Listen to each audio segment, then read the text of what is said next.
Launching a book can be a scary and daunting task. So is launching a new business. Imagine doing both.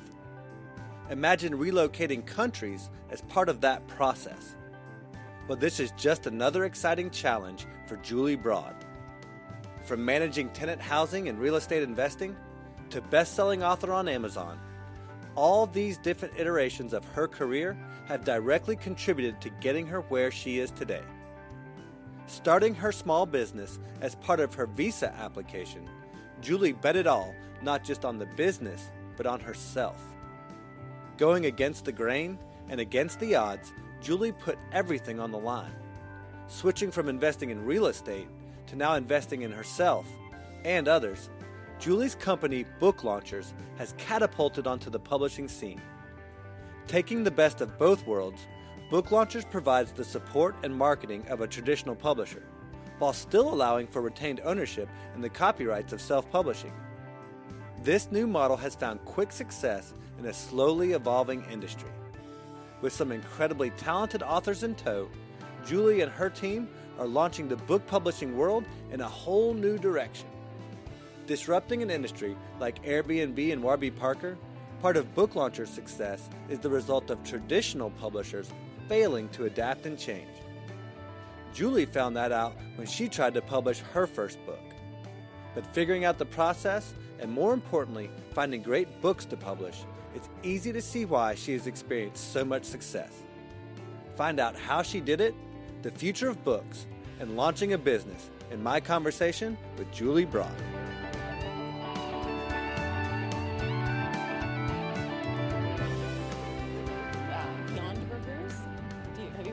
Is it like a veggie burger? It's a veggie burger, yeah. It was a little strange. It looks just like beef. You almost want to say, like, did you just try to feed me cow?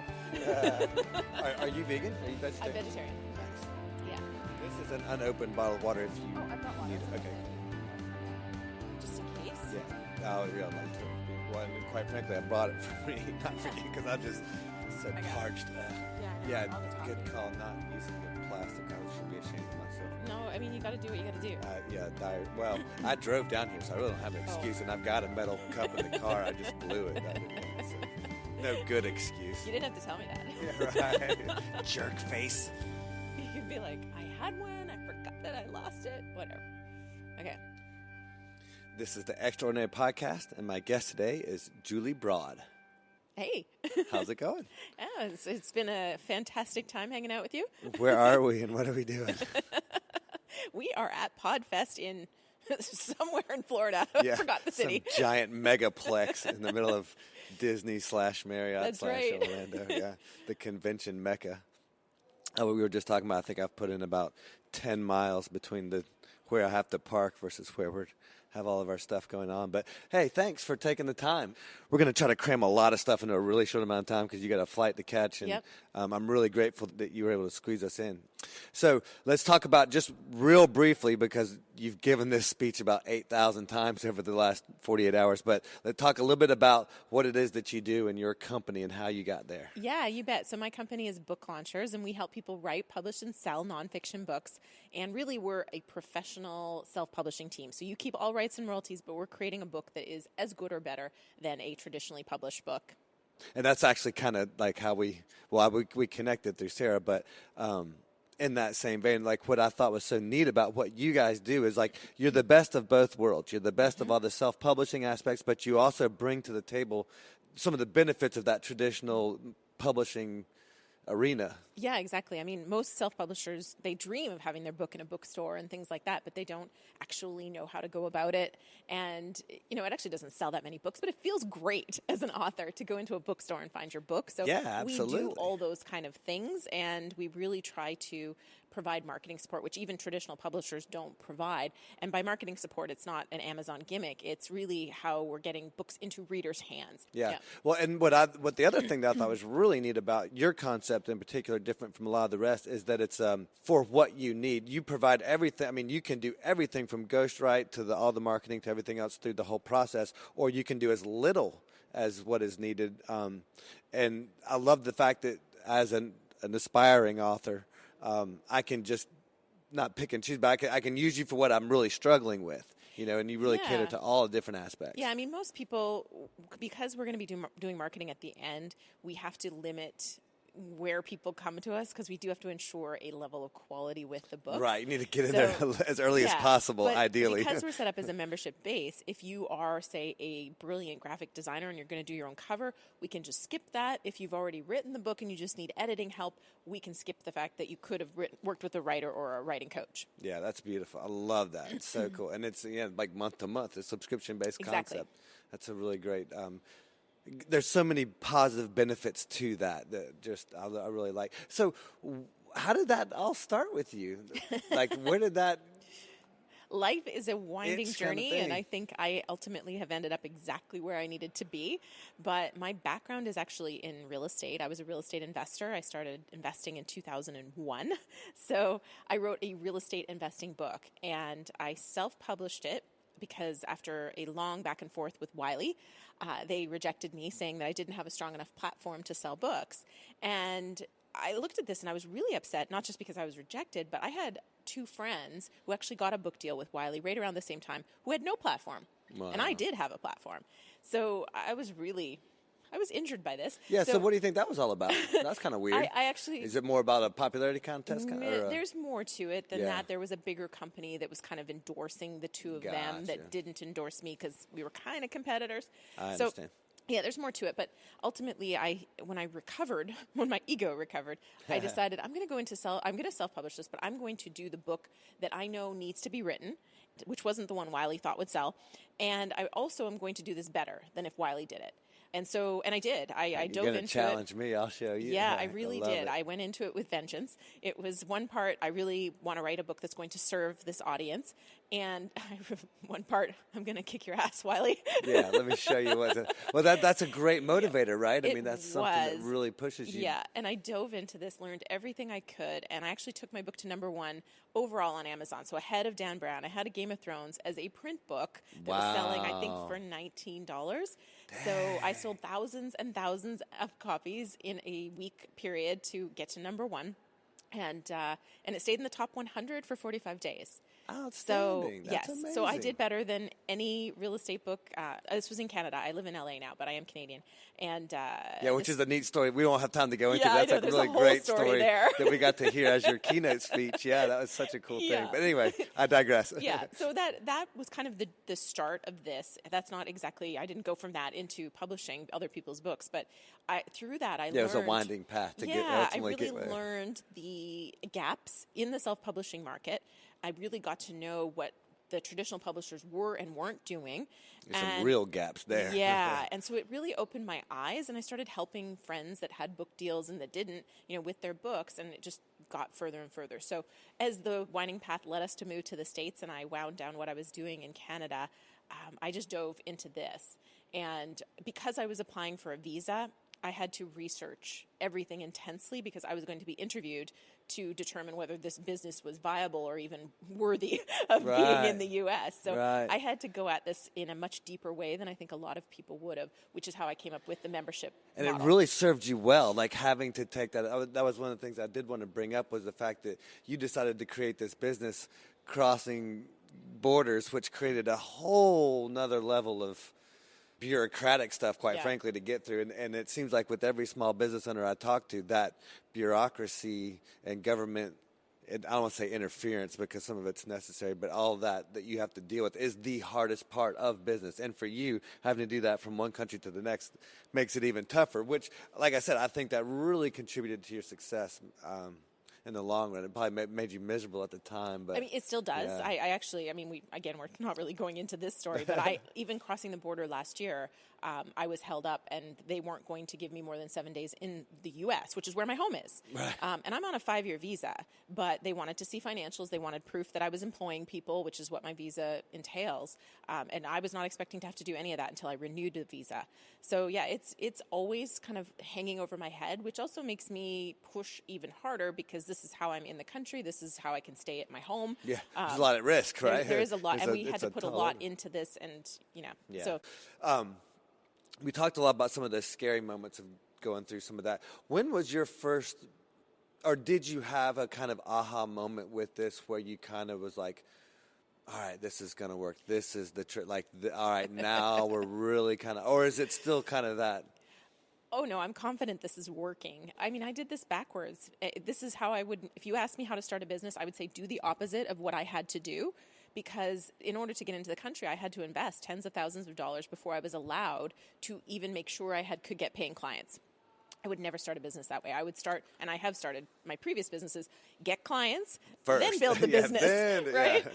So reverse order. But it was very reassuring when I did launch as a beta, basically looking for some paying clients at a much reduced rate, and I got 10 in a very short period of time.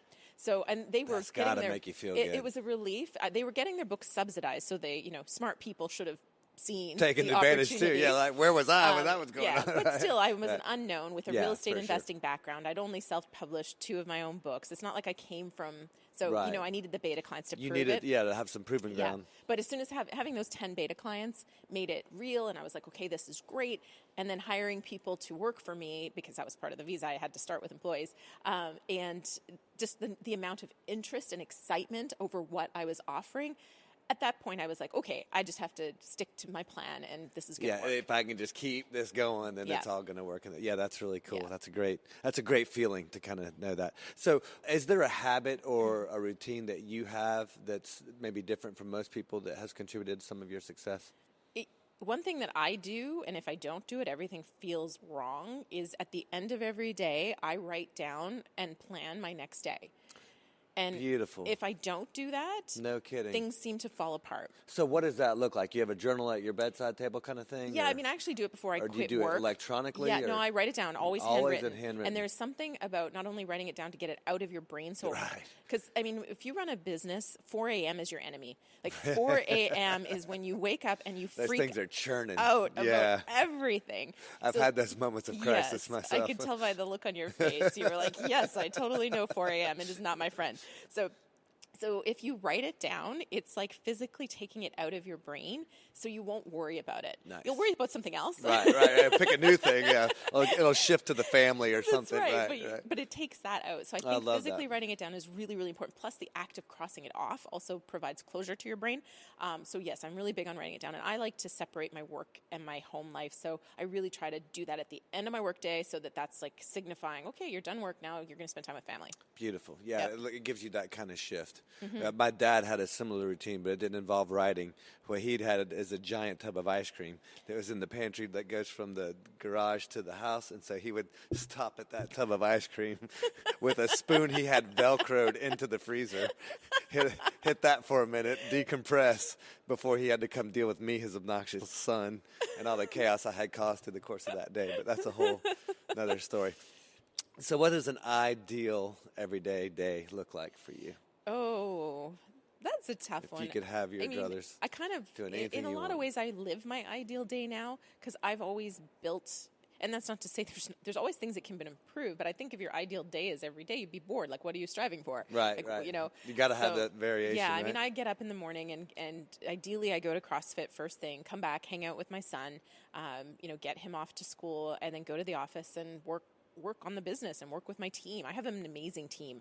That's how we met. I was going to say, Sarah is an amazing person. She is phenomenal. My whole team is like that. I've been very, very fortunate to, from day one, attract amazing people, and a lot of businesses that are starting up and growing as fast as we are, they see a lot of turnover. Right. Well, it's hard to find good people. Oh my goodness, I have really struggled with that. Yeah, but we don't have turnover. We have a great culture. We support each other. So that's really that's my ideal day. And then I can go home and have a great time with my family and do it all over again the next day. So do you guys all work remotely? Yes. Nice. Even the people, we're Los Angeles based, but even those folks that are in Los Angeles, why make them fight traffic? Fight that We nightmare. don't need to. We have Zoom meetings every day. And now, with this coronavirus thing, it's the smartest business model there is to have people remote working. So yeah, it just seems more. There's so many benefits to that, and I love the idea that model and that concept is changing and evolving into more and more. And then of you're that. not restricted by a city. I can hire the absolute best people I find, regardless of where they're located. Especially in your line of work in particular. With editors.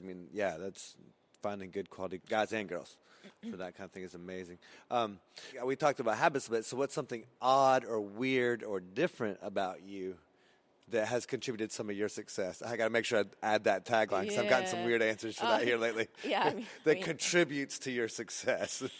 I think differently. I've always pursued things differently. Like just how I ended up down in this business. It's like I don't like the comfort zone. The comfort zone freaks me out. And so, we were living a very comfortable life before I flipped everything upside down and wound down my business and moved to the US. And I think ultimately everything I've done that I'm like, wow, I'm really proud of that has come because of this freakish nature I have to be like, I can't keep doing this. I'm too comfortable. And then flip my world upside down. So I think that's a little so odd. Fun the same way. It's like that you get that 7 to 10 year time frame, like whether it be with career or even kind of with relationships too, to a certain extent. Like you start getting that itch and that twitch and kind of want to start doing something different and learning something new. Exactly. And I feel like I've gone through a couple of careers. Yeah, no, I have. Literally, we have, right? We really have. I really have. This is my third business. So no, I'm definitely a multi. But it makes it fun, right? Because you're always learning, you're always growing. I think that's something that's common with people like yourself. It's that constantly wanting to evolve and grow and to improve and be that best self. And the lessons that I've learned from everything else, that's why I say I am exactly where I was always meant to be, and everything that's happened before now has helped me grow a company, fairly quickly. It's got you to where you are today, right? Yeah, I wouldn't have it any other way, right? Yeah. Speaking of learning, and I'm a book guy, so I've got a little bit of stuff about books, and you're the perfect person. So I'm gonna dive not too deep with you on it, but a couple of things about reading. Okay, so you personally, ebooks or print or ebooks, print books, or do you do audio? What's your preferred consumption? I actually prefer print, but more and more I am just putting them on my Kindle on my phone because then I've always got the book with me. Right, because then you can have 20. And somebody like you needs to have 20 books. Yeah, you're dealing with at all really times. Hard pretty much to read. That's the one thing with this business is I used to read probably 3 books a month. For leisure, for fun, and it wasn't even fiction. Like I loved nonfiction books. Yeah, I'm the same way. Yeah. And I would throw in fiction every once in a while, but I really love nonfiction books. But reading so many other people's books and spending so much time thinking about books, I actually have trouble reading now. So I need to have it on my phone so that if I have downtime, I find myself on my phone just looking for something to do, I can just open a book. Yeah. Well, and it's tricky because even I talk about it with musicians. Once you have that cultured ear and then you start to pick it apart, a song or whatever, then it's hard to turn that off. With you, you're kind of probably in that constant edit mode, that constant revision. Looking for ideas, looking for ideas. Yeah. Yep. So it's hard to just turn that off and just read for enjoyment to relax kind of thing. That's a difficult struggle. So do you do audiobooks at all, or are you strictly a reader? With audiobooks, it cut down my podcast time, and I really like to listen to podcasts. So that's what your audio time is spent. So I have a few audiobooks, but I actually never finish them. I lose patience. I'm a fast reader. And I don't like listening to chipmunks. So I can't get the audiobook to go fast enough with comfort. Yeah, I was just at 1.5 is okay for me. Once you go past 1.5, it gets annoying. No. So I can read faster than I can listen. And then the other thing with listening is that you can't take notes very easily. And there's always things that I want to remember and reference later, which I love with the Kindle app, as I can highlight it and then email it to myself. Nice. So beautiful. Now, when you're not doing the Kindle, when you're taking those notes, are you writing directly in the book, or are you? No, I never. That's just no. Don't damage the book. What? No, I never write in the book. All right, so I'm a big fan of Ryan Holiday, and one of his things is, and he's a very you obviously know Ryan he's Holiday. read. He has great but reading one of list. his things is. The biggest compliment you can give to a writer is to write in the book, to write in the notes, and to write in the side margins. Everybody's got a different opinion about that, but I feel like because then you can't pass it on to other people. True. You can't share the book. It now becomes your book. That how many more times are you ever going to look at it? That's a great point. So that's me, and that's kind of it's like, oh no, don't write in the book. But yeah. Well, that's a great concept because what I have started doing is forwarding on, every time I do finish a book, I think, all right, who does this apply to best, and try to send it to that person. That's been a big thing for me here this past year.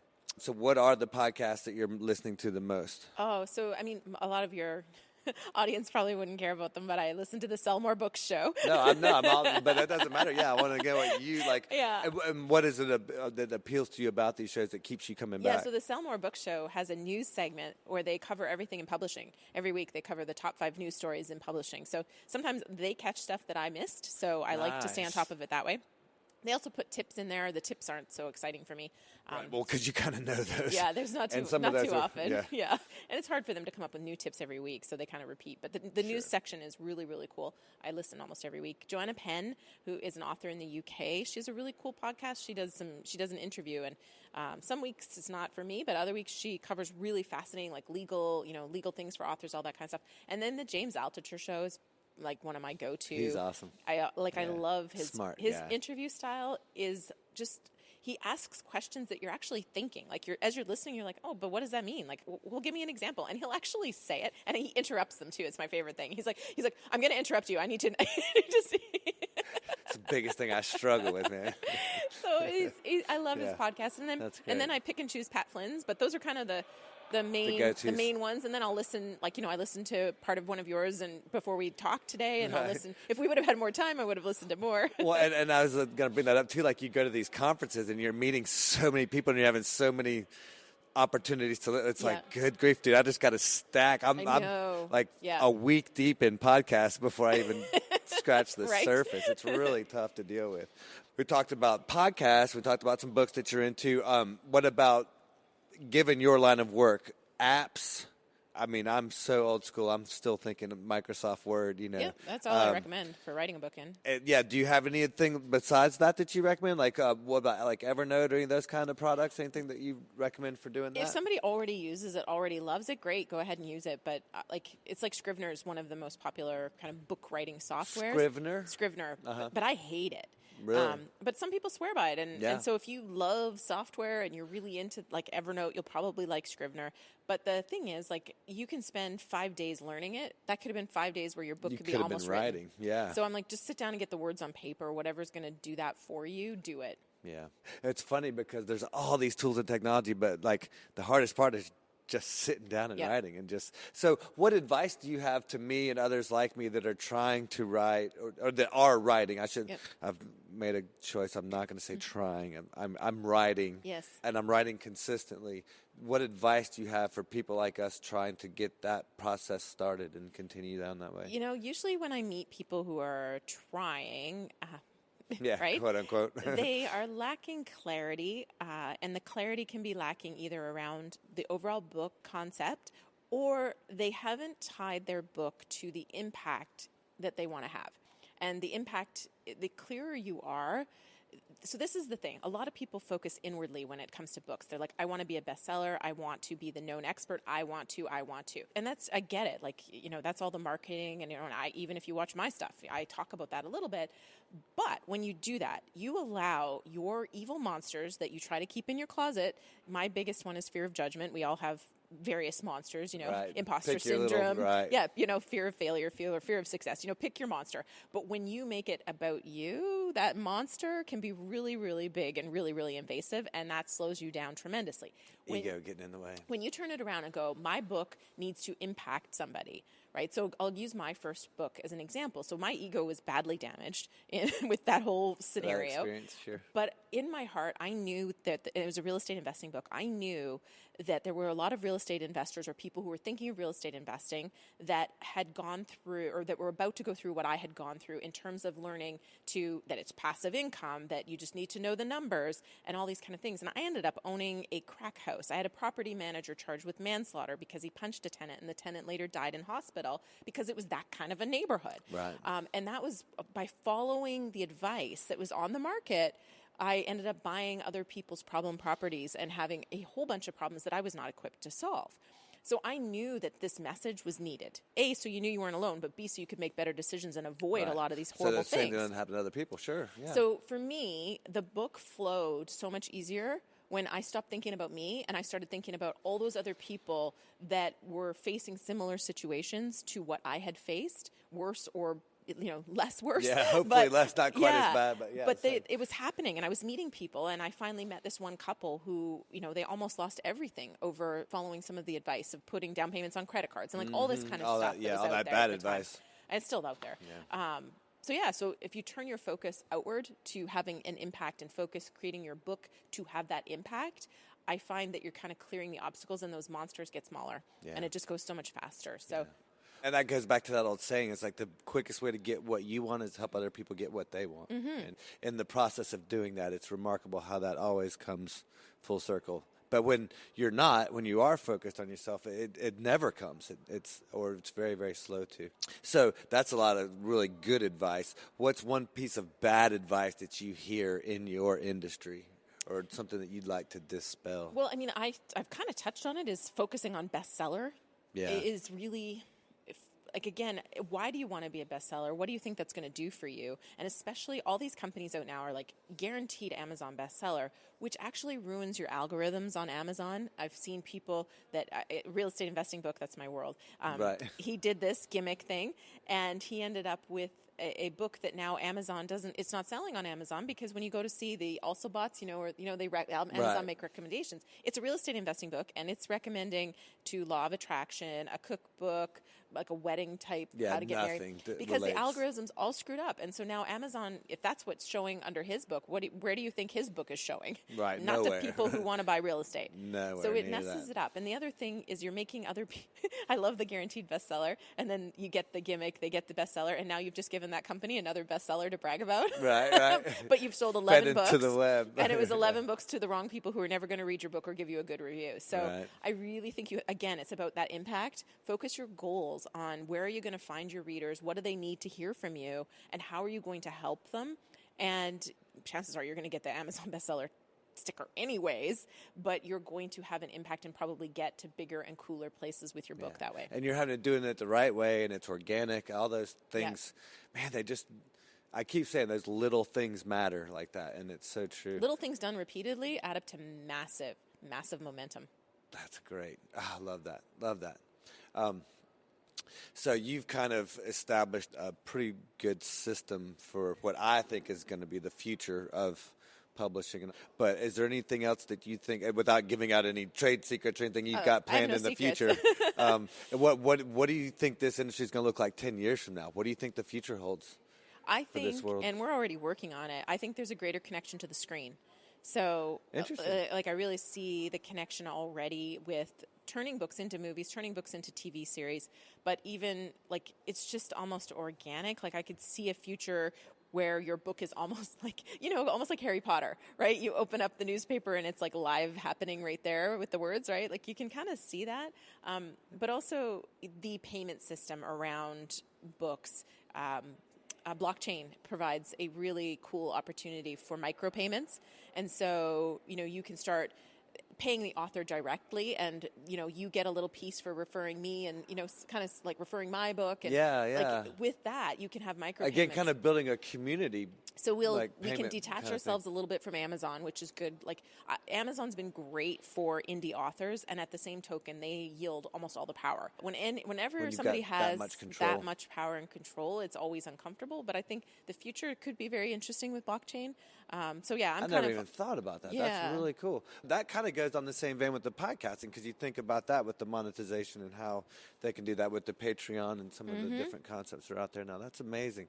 You're in contact with a ton of amazing authors, and I just went through the stack of books that you guys have come out with this past year. So this is going to be an easy question for you, given this show and what we kind of focus on. Who do you think would be an ideal guest for us to have on? I mean, we have so many amazing people, and it's hard. Pick and choose, right? Put you on the spot. There's two that jump to my mind right away. One is Alison Robertson, who wrote Enoughness. I don't know if you saw that one. She had the red. I did. The red shirt, and then also Mean People Suck, Michael Brenner. They kind of jump out at me as fitting both. Alison Robertson has this one really cool concept of kind of taking the music piece that we were touching on. As what do you call it, a switchboard? It's not a switchboard. Oh, yeah, the mixing board. Mixing board, thank you. It's been a long... Oh, hey, I'm with you. The words aren't forming quite as good as they usually do. So, she's like, life, it's not about balancing. It's about looking at it like that mixing board and being like, sometimes you have to shove the levers all the way up on one piece, and then you adjust them back down and you shove the levers up. So I really, life is like that. I am all on working right now, and as soon as I go home, I'm actually going to work for 2 more days, and then I'm taking a week of holiday. So then it's the business levers go down, and then the family goes full on.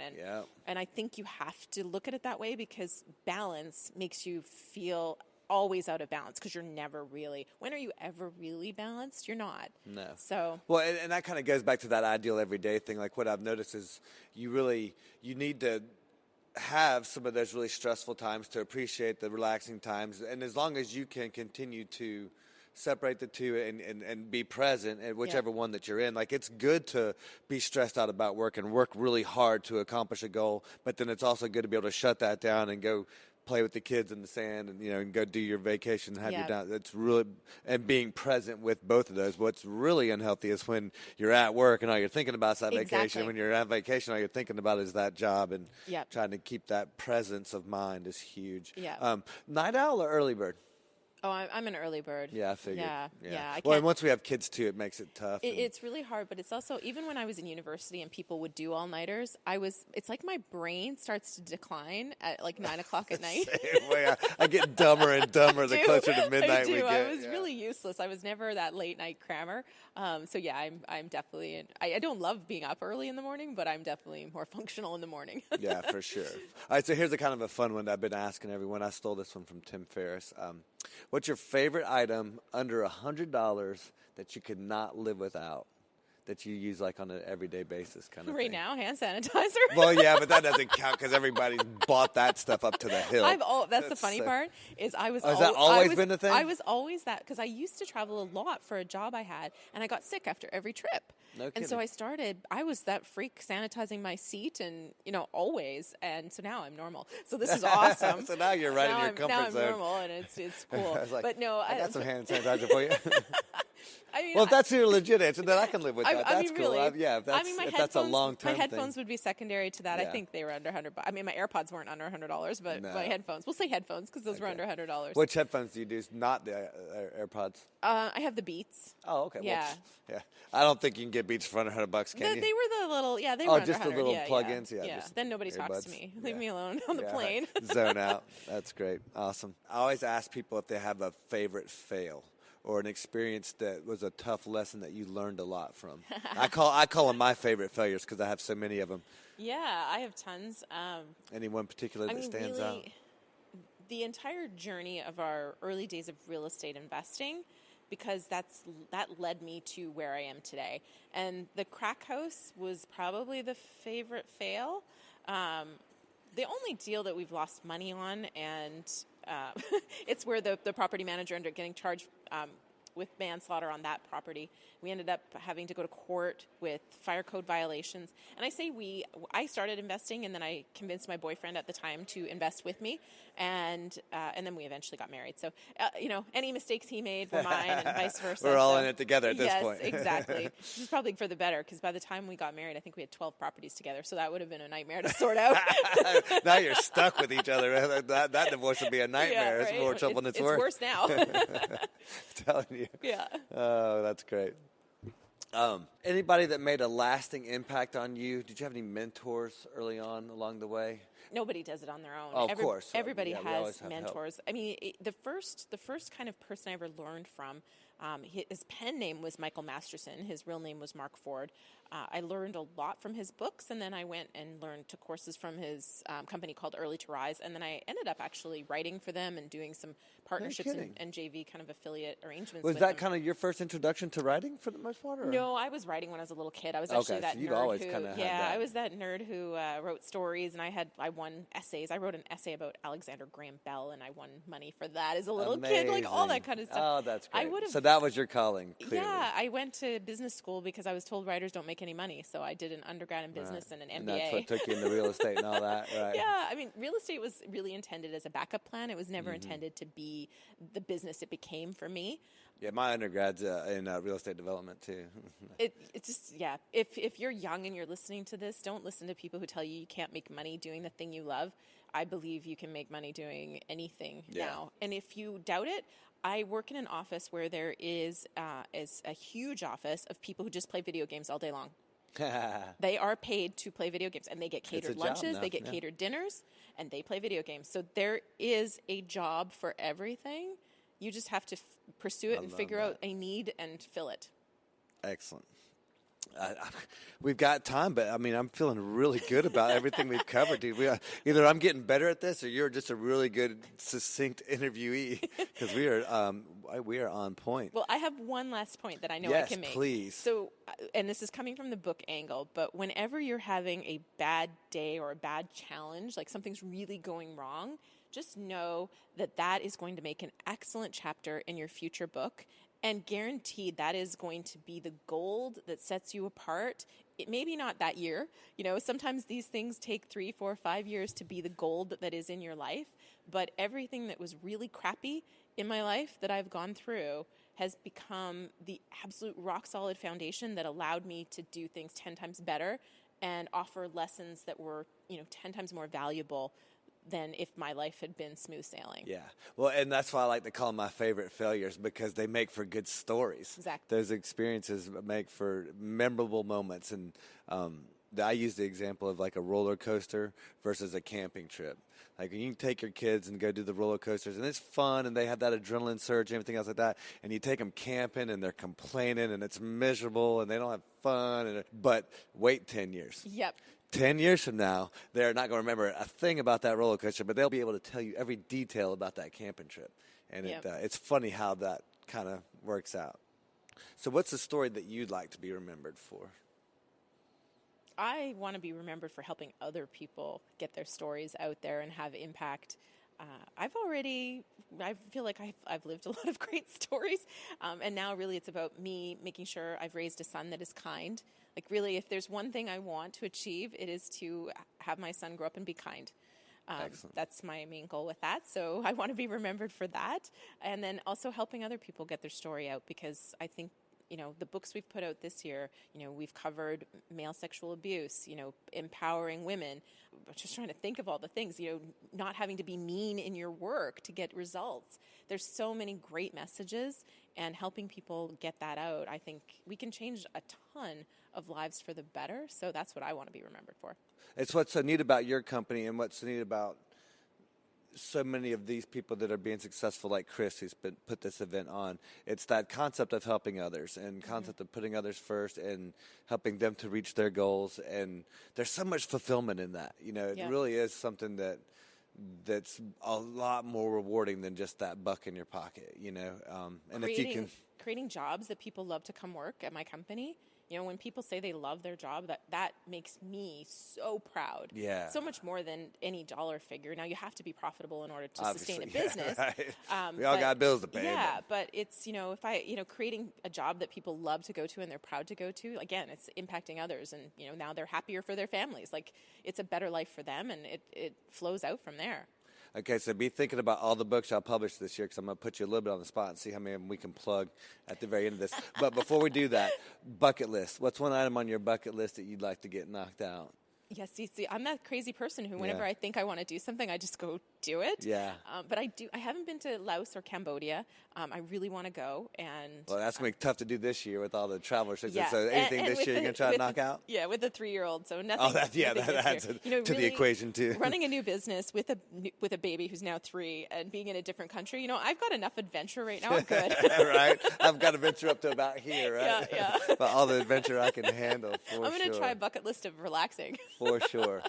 Thank you for spending your time with us today. And this weekend, like I said, I mean, your big presentation out front was really awesome. And it was so funny that I just walked into yours after having spent so much time with Sarah and getting so much good and valuable information from her. And she was just there, having fun. It wasn't like she was on the clock or anything, but hang on to that one. She's a keeper for sure. Yes, she is. So now that we've covered everything, just real quick, people who want to find out more about your company, anybody if you want to plug any social media. Yep. And one last thing I always want to do is give everyone an opportunity to plug any charity. Yeah, great. I mean, booklaunchers.com is our website.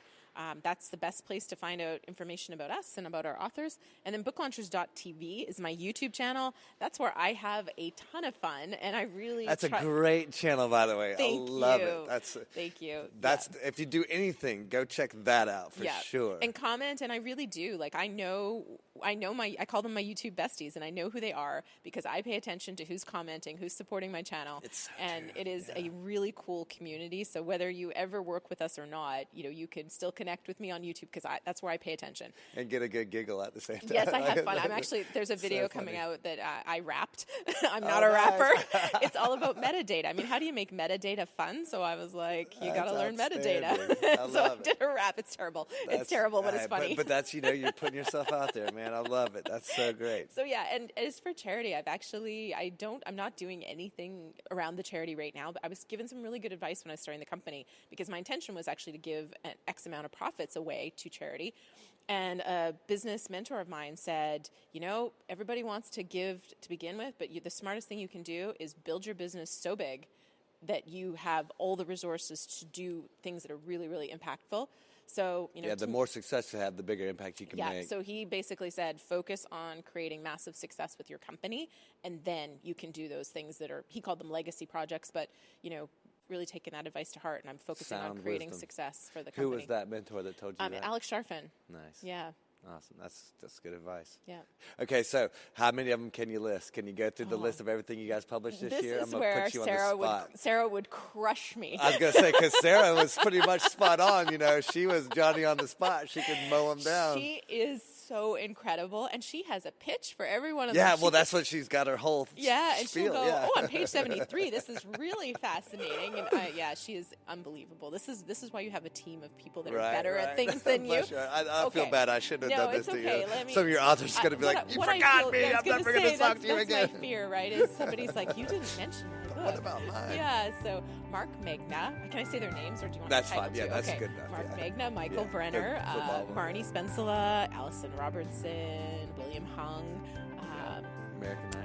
Yeah, Rob we got Berger. to hang out with him for a little bit. Yeah, he's a really sweet guy. Such a sweet guy. Todd Tressiter. Oh my goodness, this is hard. Well, and especially after having gone through everything. Scott McMillan. You're never going to talk to me again after this. I know I should. Ryan Berman. Yeah, I'm like, oh goodness. I'm like, all these faces of, you forgot me. Well, I'll be like, Erica we're out of time. We're going to have to cut it short. No, but in all seriousness, thank you for taking the time and for what you guys are doing. The whole concept is brilliant, and I just love it. And I have a feeling we're going to be talking more soon because I've really got to get some things knocked out this year. So, but yeah, Fantastic. Safe travels and thank good you luck with everything you guys have going on. Thank you. All right, take care. Hey, y'all. Thanks for listening. So, what'd you think? What did I miss? Was there a topic you wish we had covered? Was there an area of discussion you want to know more about? Or was the whole thing just too long? Please send us your questions and feedback on social media to @ExtraordinaryPodcast or check out our website, extraordinarypodcast.net. Subscribe there for all the latest episodes, blog posts, and more. And if you're tired of living the same old ordinary life, shoot me an email, nate@extraordinarypodcast.net, and I will send you your own customizable blueprint that will walk you through step by step how to create your own extraordinary life. And if you or someone you know already fits the profile, you can submit a request to be interviewed on the website as well. Finally, if you like what you heard or learned today, please take a moment to like, subscribe, and follow the Extraordinary Podcast on all your favorite platforms like YouTube, Spotify, and iTunes. And if you feel inspired, show your support for the show by donating through Patreon. It is through this financial support that we are able to continue to bring to light ordinary people living extraordinary lives. Thank you for your support, and most of all, just being you. This is Nate G, and we'll see you next week.